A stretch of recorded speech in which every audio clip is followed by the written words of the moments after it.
joyi kelgungacha hammamiz gapirdik, vatan uchun dedik, ota-onamiz uchun, o'zimiz uchun, tarix uchun, O'zbekiston uchun dedik. Hamma narsa gapirib bo'lindi. Bu o'yinda menimcha gapsiz bugun hamma narsaga nuqta qo'yadigan kunimiz.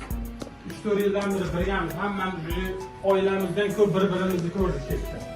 Davay oilaligimizni bugun ham ko'rsataylik. O'zbekistonda necha million aholi bizdan kutib o'tirib 90 ming to'ygandan keyin biz hamma boshimizni yerga qaratib o'tirishimiz. Bizlar O'zbekistondagi hamma o'zbeklar bugun bayram bo'lishi kerak. Bugun bu qonun kun bo'lib qoladi biz uchun.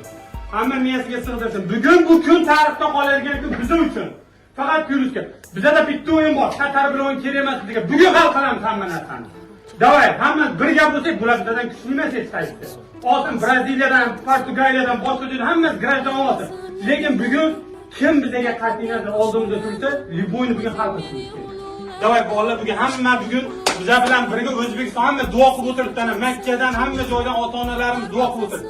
Xudo xolasa hamma narsa yaxshi bo'ladi. Ko'chmasdan 100% beraylik o'zimizdan samaddacha, qolgani Allohdan. Davay bolalar. Tarix bilasizlar, bizning bobolarimiz kimlar bo'lgan. Hech qachon esdan chiqarmasin.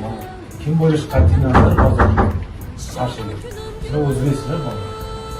G'urur bilan maydonga chiqib kurashing. Shunlarni tarixni bugun yaratdik.